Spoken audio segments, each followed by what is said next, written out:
Nutrición Imperfecta con Marta Mármol.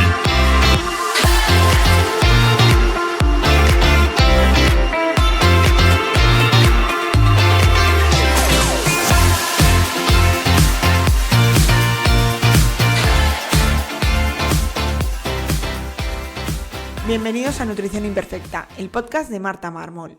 Un lugar para aprender a cuidarte y a empezar a ver la nutrición como una aliada para recuperar tu salud y encontrarte mejor.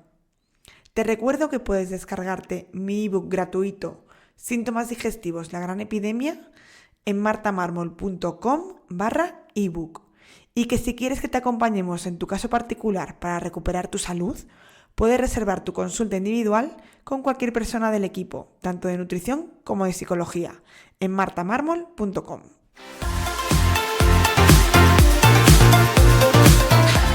Bienvenidos a Nutrición Imperfecta. Hoy está conmigo Clara Calvo, que es mi compañera de prácticas. Iba a decir de la carrera, pero no.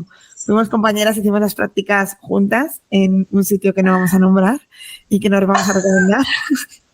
Por favor. Y vamos a hablar sobre alimentación vegetariana, un tema que no he tocado en todos estos episodios y que en realidad pues que es muy interesante y que tiene muchas cosas que matizar. Así que bueno, antes de empezar con alimentación vegetariana, bienvenida Clara. Preséntate, Hola. Cuéntanos quién eres.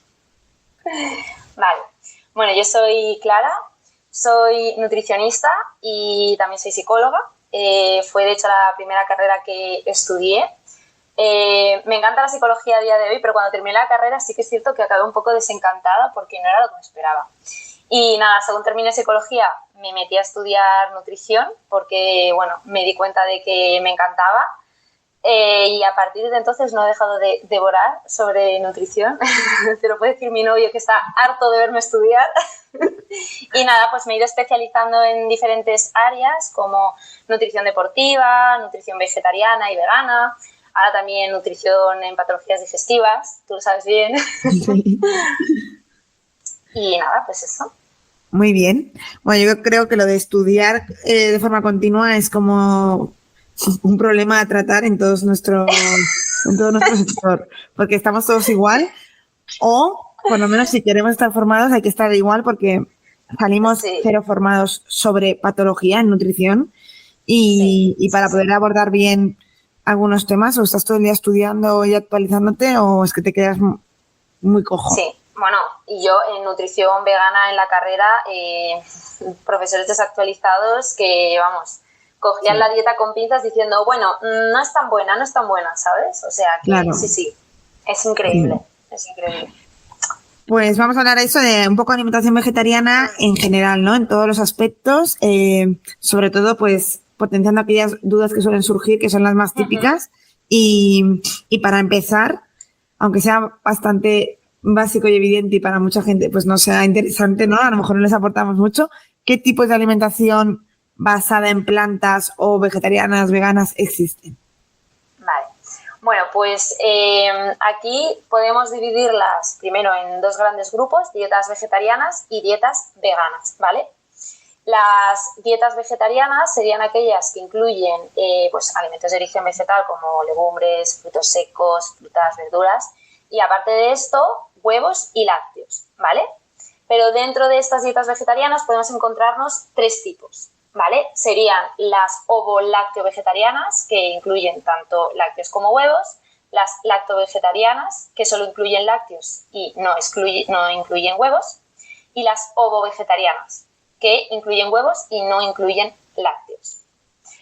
Dentro de las dietas veganas, aquí excluiríamos tanto los huevos como los lácteos y además todos aquellos productos que provengan de origen animal que no tienen por qué necesariamente comerse, sino, por ejemplo, un bolso de cuero que proviene de origen animal, pues también lo desecharíamos en una dieta vegana, ¿no? Porque también entra como esa parte ideológica, por así decirlo. Entonces, pues nada que provenga de cuero, de lana, en general de pues productos testados en animales, ¿vale? Nada procedente de animales.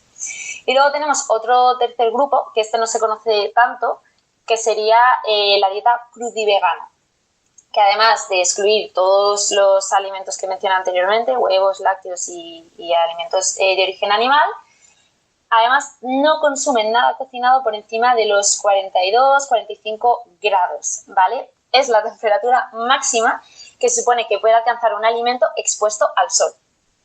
Vale. Y obviamente esta dieta no la recomiendo, ¿vale? Porque aquí, por ejemplo, excluiríamos legumbres, porque las legumbres no te las puedes comer si no las cocinas, ¿vale? O cereales, por ejemplo, un pan, una pasta, no puedes consumirlo porque obviamente tienes que cocinarlo por encima de 45 grados. Claro, es como si nos fuésemos a la alimentación previa al uso del fuego en la cocina, ¿no? Exacto.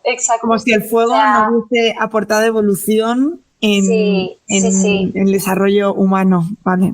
Y es que además en estas dietas, por ejemplo, también se dice mucho que no puedes consumir nada arrancado del árbol, ¿no? O sea, las frutas tienen que haber caído, ¿vale? No puedes arrancarlas y así, o sea, al final esto sí que sería una dieta peligrosa porque evidentemente no puedes cubrir todos los requerimientos a base de frutos caídos del suelo, frutos secos, es imposible. Vale. Bueno, yo creo que queda claro, vamos a centrarnos está bien saber todo, pero vegetarianos y veganos, que son como las más habituales o por lo menos las que sí que podemos recomendar en algunos contextos. Sí. Sí, por lo menos las que yo veo en consulta, sí, las vegetarianas y las veganas, eso seguro. Yo creo que veganos no he visto nada, o sea, lo conocía, y fructitarianos, ¿cómo es? No sé, ¿qué sí, fruta? Sí, no me sale el nombre, da igual, pero sí, nos entendemos. sé cuál dices. Sí, sé cuál dices. No me sale, pero sí. Obviamente no es saludable todo. Claro.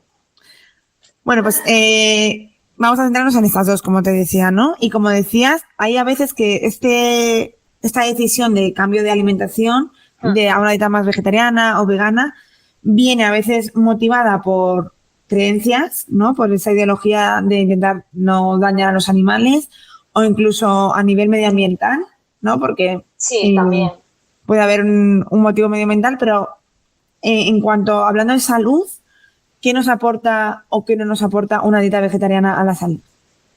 Vale. Bueno, se sabe que tanto las dietas veganas como vegetarianas pueden ayudar en un montón de patologías, más de las que creemos.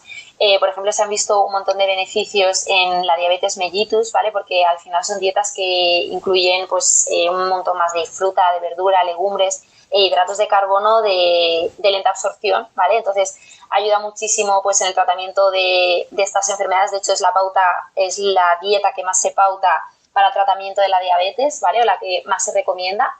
También en el síndrome metabólico, porque ayuda mucho a reducir ese porcentaje de grasa, nuevamente a regular esos niveles de glucosa en sangre. En el colesterol elevado también se recomienda muchísimo porque esa propia fibra y esos alimentos de origen vegetal ayudan a expulsar el excedente de colesterol que pueda haber en las arterias. Y en enfermedades asociadas al riesgo cardiovascular también se ha visto un montón de beneficios.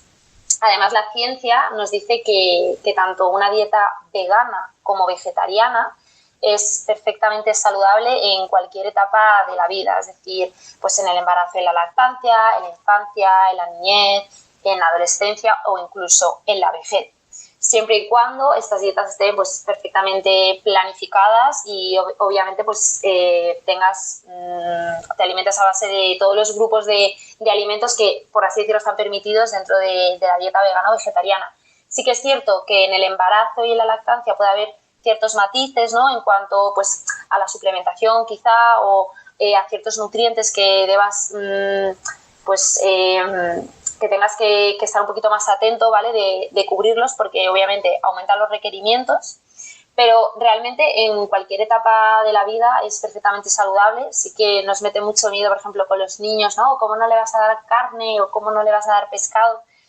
Justo estaba hablando con un amigo hoy de esto y bueno, es perfectamente saludable, se pueden cubrir los requerimientos, pero obviamente tienes que saber cómo hacerlo. Cuando es peligrosa es cuando no sabes cómo hacerlo y no cubres pues, estas necesidades nutricionales. Pero también te digo, una dieta omnívora con carne también puede ser mala para la salud y también puedes tener muchos déficits nutricionales si no sigues una pauta correcta, ¿vale? Entonces, bueno, ya sabes, el alarmismo muchas veces es por el desconocimiento, ¿vale? Sí, que como siempre, ¿no? Si es bien hecha, siempre se pone una dieta vegana bien hecha y eso no se pone en otro tipo de alimentación. El bien hecha, pues se da por hecho, ¿no? Efectivamente, sí, efectivamente. Sí que es verdad que, bueno, no hay que obviar que en una dieta vegana o vegetariana estamos retirando un montón de grupos de alimentos y obviamente pues esos alimentos los vamos a tener que suplir con otros grupos de alimentos, pero eso no quiere decir ni mucho menos que no sea saludable. Y es que además una cosa muy curiosa es que por lo general las personas que tienden a seguir una dieta tanto vegana como vegetariana suelen ser mucho más conscientes de su salud y por tanto suelen tener muchos mejores hábitos frente a la gente que sigue dietas omnívoras. Además, es obvio, pero se consume mucha más fruta, mucha más verdura, alimentos protectores como son las legumbres, los frutos secos. Es gente que por lo general pues no suele beber, ni fumar, ni consumir sustancias, drogas, ¿vale? Entonces, además de los propios beneficios que una dieta vegana o vegetariana pues te puede traer, ¿no?, a la salud, luego es eso, que estas personas por lo general los hábitos que suelen llevar en su día a día suelen ser bastante mejores que la gente que consume carne. Y es que eso hay estudios que se preocupan mucho más por su salud. Y como decías, uno de los grupos de alimentos que más se retira, evidentemente, es la carne y el pescado, que son alimentos ricos en proteína. ¿Cuáles son las mejores fuentes y qué alimentos vegetales son fuentes de proteína? Vale. A ver, aquí eso es algo que me hace mucha gracia porque te encuentras gente de dos tipos. Personas que están obsesionados con las proteínas, se centran tanto en las proteínas que incluso se pasan comiendo proteínas siendo vegetarianos, ¿vale? Y personas que no le dan esa importancia, que se piensan que por consumir 4 garbanzos ya han tenido todas las proteínas y ves que tienen unos requerimientos muy bajitos de proteínas. Entonces, bueno, aquí lo primero que tenemos que saber es que hay, por así decirlo, dentro de las proteínas de origen vegetal, dos tipos, las completas o las incompletas, ¿vale? Hablamos de proteínas completas cuando tienen todos los aminoácidos esenciales y de proteínas incompletas cuando no tienen todos esos aminoácidos, ¿vale? Entonces, proteínas completas serían, por ejemplo, pues los garbanzos, las alubias negras, todos los productos a base de soja, por ejemplo, el tofu, un yogur de soja, un tempeh de soja. La quinoa también es una proteína completa, el amaranto, los pistachos, las semillas de cáñamo y la levadura nutricional. Y las proteínas incompletas, pues aquellas que les faltan esos aminoácidos, ¿vale? Dependiendo de qué grupo estemos hablando, le faltan unos aminoácidos u otros, pues las legumbres, por ejemplo, como las lentejas o el guisante son incompletas, cereales como el trigo, aquí, por ejemplo, tenemos el seitán, ¿vale? Que sería una proteína incompleta, aunque tenga mucha cantidad de proteína.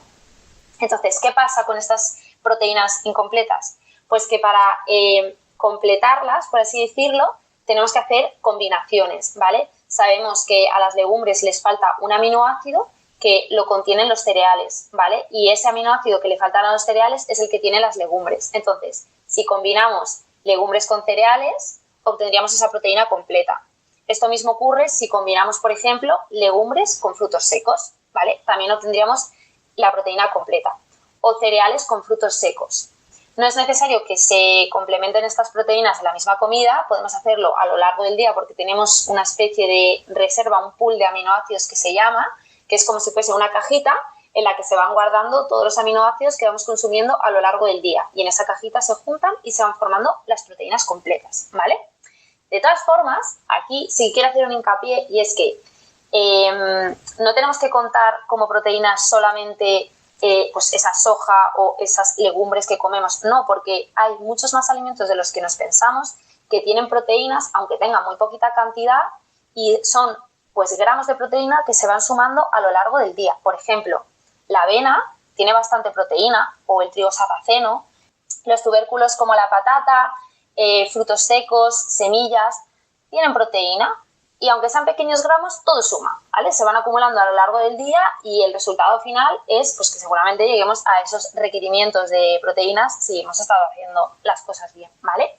Luego, además, a mí en consulta siempre me gusta recomendar a mis pacientes, sobre todo deportistas, que pueden añadir unos extras de proteína como toppings, ¿vale? Con pequeños trucos, pues por ejemplo, añadiendo levadura nutricional a los platos o incluso soja texturizada seca, que da la sensación de como si estuvieses comiendo muesli crujiente, ¿vale? O hacer salsas a base de yogur o incluso con el propio tofu, que lo puedes batir y puedes hacer salsas como si fuese un yogur griego, ¿vale? Añadir frutos secos a las ensaladas o las pipas de calabaza, que también tienen muchísimas proteínas, ¿vale? Incluso esto también en embarazo, que aumentan un poquito los requerimientos, pues pueden ser buenos tips para aplicar. Vale. Y o sea, nada, que proteína hay de sobra, ¿no? proteína hay de sobra, eso es. Vale. Y luego, nada, un último matiz, en deportistas, por ejemplo, que también hay que tener así, hay que echarle un ojo al tema de las proteínas. Sí que me gusta recomendarles mucho productos como la soja texturizada o la pasta de legumbre o incluso la crema de cacahuete para añadirla en desayunos o meriendas, porque son los 3 alimentos que más proteína tienen, a mí me parece los reyes de la proteína, ¿vale? Y bueno, pues sí que los recomiendo bastante, ¿vale? Porque en deportistas, como ya te he dicho, pues hay que pues tener un poquito más en cuenta el tema de la proteína porque aumentan los requerimientos, pero es relativamente sencillo. Y luego también en proteína en polvo, que esto lo hemos hablado hace poco tú y yo, en proteína en polvo también hay opciones de proteína en polvo vegetariana y vegana para, pues, si se necesita ampliar en algunos casos, que al final es otra forma de tomar proteínas sin... Efectivamente, claro, eso es. ¿Cuáles son los errores más comunes que te encuentras en consulta cuando alguien te llega realizando algún tipo de alimentación de este tipo? Vale, bueno, pues como ya te he dicho antes, por ejemplo, no conocer las fuentes de proteína, ¿vale? Me suele llegar mucha gente que a lo mejor basa su alimentación en cereales, patata, pasta y obvia las proteínas, las legumbres, por ejemplo, que son una buena fuente de proteína, ¿vale?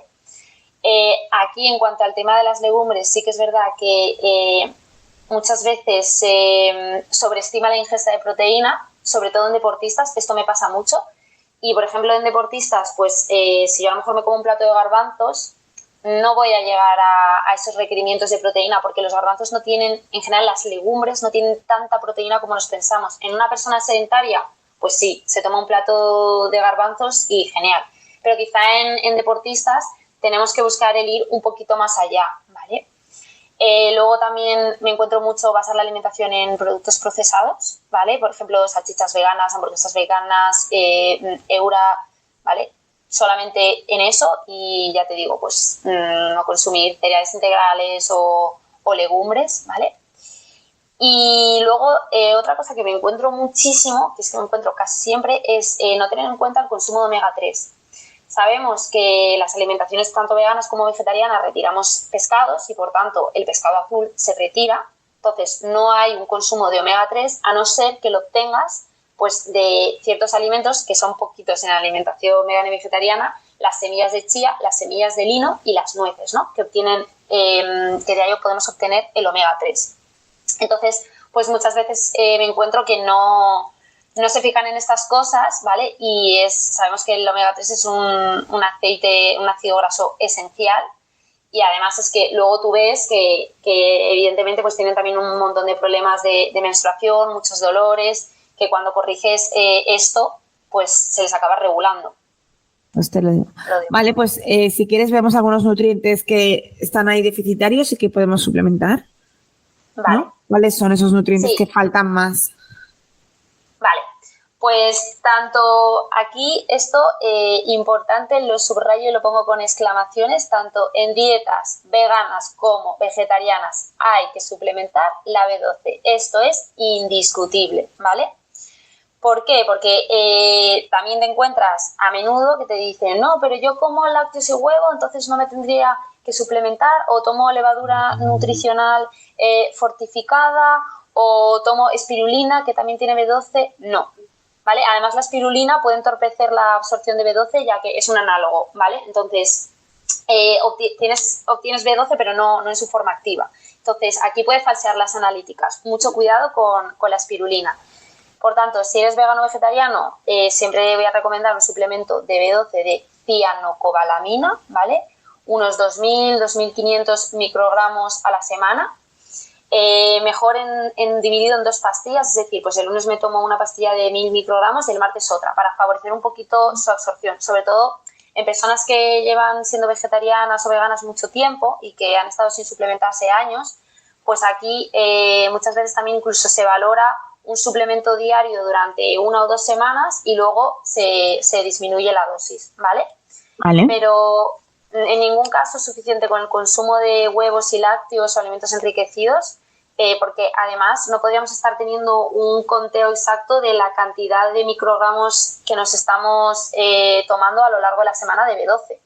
¿Vale? Entonces, para cerciorarnos y asegurarnos de que vamos a tener esos requerimientos, siempre un suplemento de cianocobalamina. Vale. Luego, además, se puede valorar otros suplementos como el omega 3, por ejemplo, que, como ya he dicho, lo puedes obtener a base de nueces, chía y lino. Pero ¿qué pasa? Que lo que obtenemos de estos alimentos es ALA, ¿vale? El ALA se tiene que convertir luego en DHA y EPA, que es el omega 3, ¿no? Que esos ácidos grasos esenciales. ¿Qué pasa? Que esta tasa de conversión muchas veces es muy bajita. Entonces, hay veces que simplemente ingiriendo nueces, chía y lino no vamos a obtener ese DHA o ese EPA, porque esa tasa de conversión no depende de la cantidad de alimento que tú ingieras, sino de tu propio cuerpo, de lo que tu cuerpo es capaz de producir de EPA y DHA. No sé si se me está entendiendo. ¿Se me está entendiendo? Sí. De ALA se tiene que convertir, vale. O sea, ALA es un tipo de omega 3 y se tiene que convertir en otro. Entonces, eso es, vale. Entonces, yo, por ejemplo, hay en ciertos momentos en los que no me la juego, por así decirlo, y administro un suplemento de omega 3. ¿En qué momentos considero que puede ser una buena opción un suplemento de omega 3 vegano, ¿vale? Porque hay omega 3 vegano. Pues, por ejemplo, en embarazo o en fertilidad, ¿vale? Porque aquí aumentan los requerimientos y es esencial. Si la persona no quiere comer pescado, pues se suplementa. En deportistas, en muchas ocasiones, no siempre, pero también lo suelo pautar porque ayuda muchísimo también a la recuperación, a la generación de masa muscular.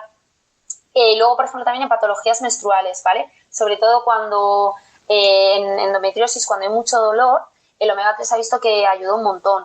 Entonces, si me viene una paciente vegana o vegetariana con dolores menstruales terribles, el omega 3 es mano de santo. Sí. Y luego, por último, la vitamina D, ¿vale? Que la vitamina D no es que vayas a tener un déficit por convertirte en una persona vegana o vegetariana. O sea, mucha población que come carne tiene déficit de vitamina D. Toda. Entonces, bueno, es otro suplemento que también valoro si encima además pues sabes que no tienes mucha exposición al sol, porque esta vitamina se obtiene a partir de la exposición solar. Pues también lo suplemento porque tenemos suplementos de vitamina D de origen vegetal a partir de líquenes o setas, ¿vale? No solo son de origen animal. Y bueno, esos son los 3 suplementos así que más puedo valorar en una alimentación vegana o vegetariana. Pero si tuviese que elegir uno como indiscutible, es la B12. Sí, la B12 tiene que... porque es que no hay otra manera, claro. No hay otra manera, eso es, no hay otra manera de obtenerlo. Vale. Has hablado varias veces de que tratas a deportistas, ¿no? Entonces, ¿cómo enfocamos, aunque has ido diciendo cosas, cómo enfocas a nivel de deportistas una alimentación vegana o vegetariana? Sí. Bueno, esto es un poquito más difícil, pero no es imposible. Lo que más les cuesta llegar a los deportistas es a las calorías. A los requerimientos calóricos, porque evidentemente pues al hacer mucho más ejercicio y al tener que recuperarse de ese ejercicio, pues su cuerpo va a consumir muchas más calorías. ¿Qué consejos les puedo dar? Pues ya sabemos que en una alimentación vegana y vegetariana el mayor problema es que al ingerir mucha cantidad de fruta y verdura y por lo general alimentos con mayor contenido de fibra, se sacian mucho antes. Entonces por eso también es más difícil llegar a las calorías. Entonces, lo que les recomiendo es introducir en su alimentación alimentos densamente calóricos como el aceite de oliva, en vez de frutos secos, pues cremas de frutos secos, por ejemplo, que al final pues sacian mucho menos. Avena, dátiles, pasta, la miel también, que puede ser un hidrato de carbono que nos puede ayudar a meter un extra de hidratos. Luego, hacerse batidos, por ejemplo, ¿vale? Porque al estar en formato líquido, pues sacian bastante menos y conseguimos meter más calorías en menos espacio. Reducir la verdura en crudo, que quieras o no, la verdura en crudo tiene un mayor contenido de agua también y abulta mucho más en tu estómago. Entonces, pues en vez de ensaladas, pues prioriza purés, por ejemplo, o verdura más cocinada. Y bueno, por supuesto, pues no pasarte con la fibra, sobre todo porque sabemos que hay en determinados momentos en los que la fibra no nos ayuda, incluso puede entorpecer el rendimiento deportivo. Luego, además, deberían vigilar el consumo de proteínas. Como ya he explicado antes, las legumbres no tienen tanta cantidad de proteína como se piensa. Y bueno, pues aquí suelo recomendar pues eso, soja texturizada, pasta de legumbre, que sacia menos que unas legumbres de bote, por ejemplo, y estamos obteniendo una mayor cantidad de proteína. También debemos vigilar algunos micronutrientes, como puede ser pues, el hierro o el calcio, ¿vale? El hierro lo encontramos en frutos secos, en cereales, en legumbres, y el calcio, que bueno, pues también aumentan estos requerimientos, ¿no? En deportistas, y no solamente están en los lácteos, los podemos obtener, por ejemplo, en las almendras, en el sésamo, en verduras como el brócoli, las verduras de hoja verde. Luego, pues, valoro suplementación, ¿no? La B12 indiscutible, como ya he dicho. El omega 3, pues, dependiendo de cada persona, ayuda mucho a la recuperación, también porque es antiinflamatorio, entonces puede ser una buena ayuda. Y luego también suelo pautar creatina, por ejemplo, proteína en polvo y carbohidratos como la maltodextrina, ¿vale? Que son carbohidratos muy refinados y bueno, pues ayuda muchísimo en el rendimiento. Luego también trabajamos un poco la planificación, ¿no? Lo que se llama el timing, que esto se refiere pues a cuándo, en qué momento del día introducir ciertos alimentos en función de en qué momento vayamos a hacer el deporte, ¿no? Sabemos que en las horas antes y después de hacer deporte, lo ideal es retirar alimentos como las grasas o la fibra, porque pueden entorpecer el rendimiento porque cuesta mucho más de digerirlo, y debemos priorizar otros alimentos como hidratos de carbono simples o proteínas magras, ¿vale? Entonces, bueno, esto es especialmente importante, sobre todo, bueno, en todos los deportes, pero en escaladores la verdad que se nota un montón porque, bueno, los escaladores lo saben que cuando estamos escalando en la pared se corta muchísimo el apetito, tienes cero hambre porque haces como mucha presión en el abdomen y bueno, porque por el tipo de deporte se reduce muchísimo el apetito y cuesta muchísimo comer. Entonces aquí es importante priorizar muchísimo los alimentos indispensables para que haya un correcto rendimiento. Vale, muy interesante. Bueno, es que por si no lo sabéis, Clara hace escalada, es muy guay sus fotos. Y creo que ya por último, y aquí entra lo que siempre hablamos tú y yo, mi crítica hacia las alimentaciones vegetarianas y veganas, porque es mi crítica como más mi sesgo, ¿no? Te voy a preguntar en qué momentos no es tan saludable, pero te voy a cambiar la pregunta y es ¿cómo abordamos patologías digestivas con una alimentación vegetariana o vegana? Porque a mí es lo que más me cuesta. Yo creo que es por lo que he tardado tanto en hacer este episodio, porque al final, como yo me paso el día tratando patología digestiva o autoinmunidad, a veces me cuesta sanar con una alimentación vegetariana o vegana. Sí, esto justo estuvimos hablando el otro día. A ver, es mucho más complicado, no te voy a engañar, y bueno, es más complejo de abordar, pero no imposible, y yo creo que a día de hoy es importante estudiar sobre esto y dar cada vez más opciones porque sabemos que cada vez hay un mayor porcentaje de población, tanto vegana como vegetariana, y con patologías digestivas, ¿vale? Entonces, bueno, pues por ejemplo, cuando hablamos, por ejemplo, de patologías como el SIBO, ¿no? En la que se tiene que votar una dieta baja en FODMAPs, en las que se retiran alimentos como las legumbres y una gran parte de frutos secos, aquí, por ejemplo, bajo mi experiencia, es que puedes ir haciéndote protocolos y priorizar un tipo de legumbre frente a otra o dar unas cantidades mucho más pequeñas de legumbres, ¿vale? Para intentar ayudar a la persona pues, a que pueda seguir manteniendo una alimentación vegana, vegetariana, sin quitarle absolutamente todos los grupos de alimentos, porque bueno, sabemos que en patologías digestivas pues legumbres se retiran porque son los alimentos más problemáticos. Yo aquí en este sentido sí que me apoyo mucho en legumbres como la lenteja roja o la pasta de legumbre de lenteja roja, que suele ser la que mejor sienta a nivel digestivo. Proteína en polvo como la de arroz, en vez de pues, tanto de soja o de legumbre, pues utilizar proteínas procedentes de cereales sin que pues tengan tanta fibra tampoco, ¿no? O semillas de cáñamo también, de semillas de calabaza.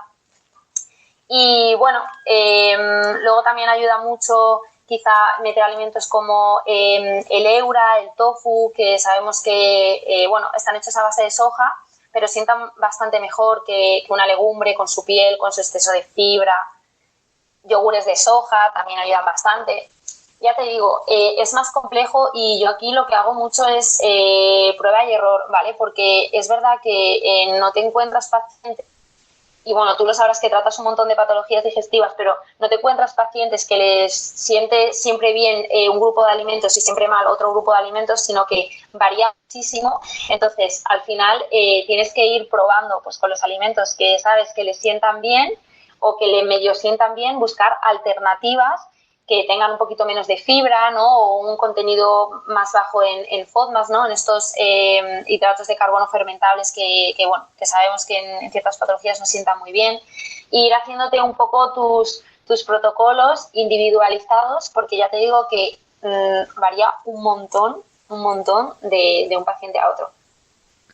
Sí, a ver. Es complejo. Sí.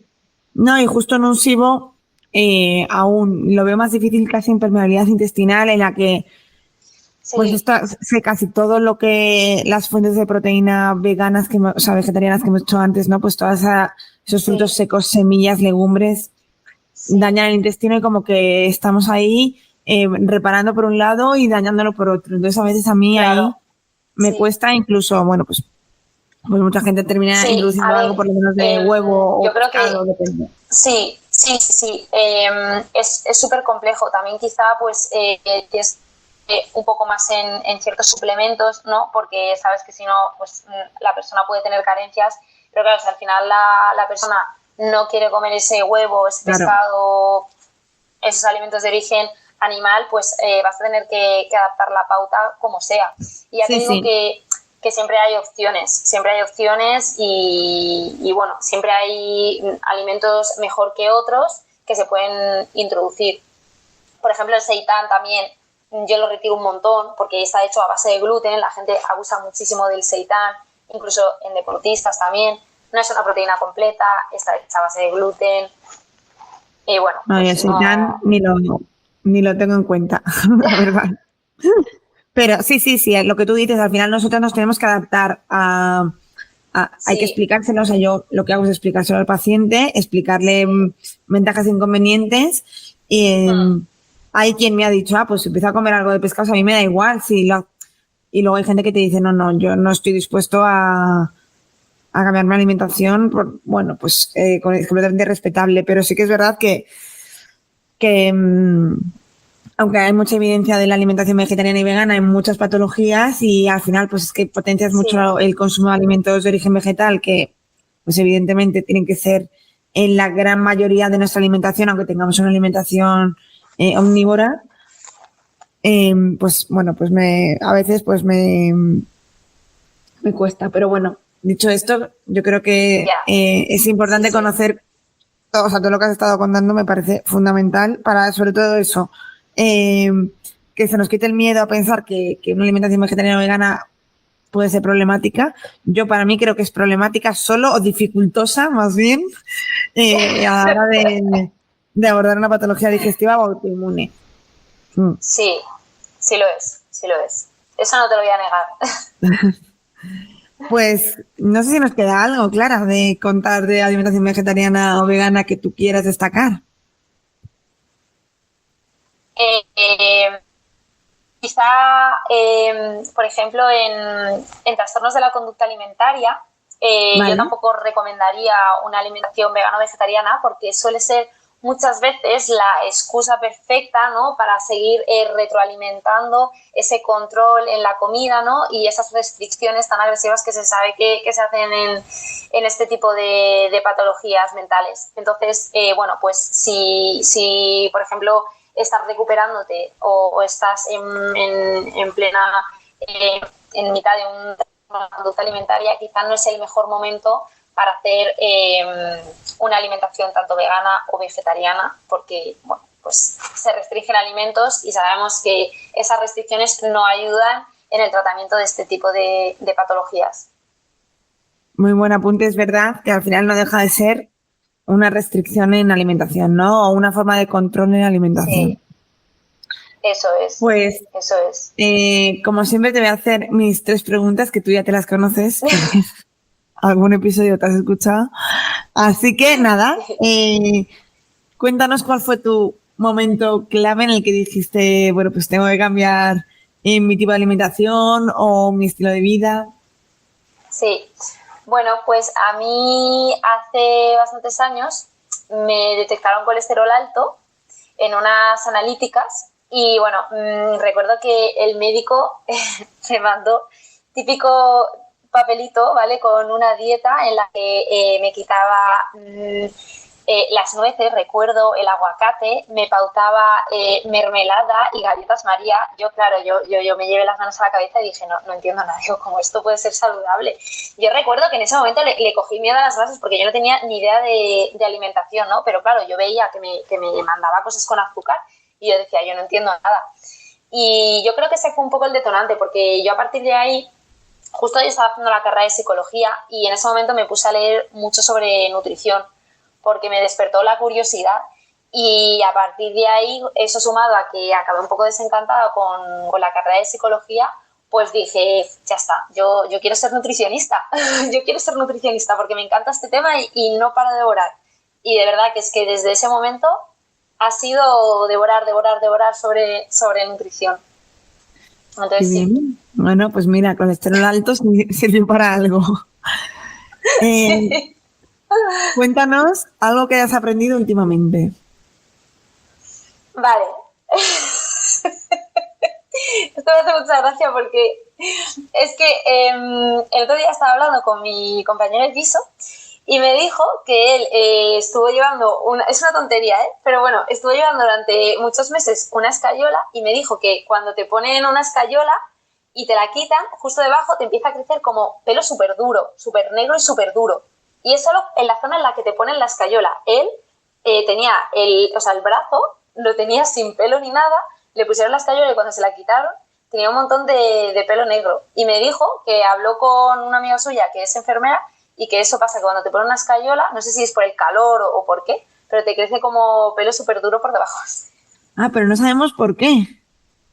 Yo no lo sé, o sea, él no me lo supo explicar, Él me dijo, yo me imagino que será porque en la zona de repente pues como que hay mucho calor, está como muy tapadito y te crece. Lo voy a Y yo buscar dije, en cuanto paremos, lo voy a buscar. No me puedes dejar así. pues cuando lo sepas me lo dices. Vale. Y si alguien cuando escuche esto lo sabe, por favor que nos elige. Que Vale. comente. Y por último, que nos recomiendes a un profesional de la salud que te guste. Vale, bueno, voy a recomendar a dos, ¿vale? Vale. Porque hay uno que sigo desde hace mucho tiempo, que es Ismael Galancho, que es el rey de la nutrición deportiva, me encanta. Y creo que divulga con muchísimo criterio siempre, o sea, yo cada vez que le leo es como, por favor, es que este es el mensaje que necesitaba, no cero alarmismo. Y un nutricionista que acabo de descubrir hace súper poco, que se llama Víctor de NutriAction, que está especializado en deportes de rendimiento, o sea, en rendimiento deportivo, sí, en deportes de resistencia, que no me salía. Vale. Y nada, estoy aprendiendo un montón con él y me gusta muchísimo y me encanta su perfil y lo voy a recomendar. Bueno, a Ismael le conozco, al otro no, Así que- porque claro, yo y la nutrición deportiva, pues siempre digo que no se puede saber de todo y yo de deportiva, pues lo justo. Efectivamente. Pues ya por último, ya para terminar, Clara, cuéntanos dónde te pueden encontrar, redes sociales, tu web, dónde pasas consulta. Etcétera. Vale, sí. Bueno, yo paso consulta online por el momento. Pero bueno, tenéis mi web, claricetas.es, que ahí pues podéis leer un poquito acerca de mí y las áreas de nutrición que abordo en mi consulta. Y también en mi Instagram, @claricetas, que allí pues subo un montón de información, recetas y bueno, todo tipo de contenido sobre nutrición. Muy bien. Salud. Lo dejaré enlazado como siempre en las notas del programa y ahí estará disponible. Pues muchas gracias, Clara. De nada, encantada de acudir a tu podcast y de charlar sobre nutrición.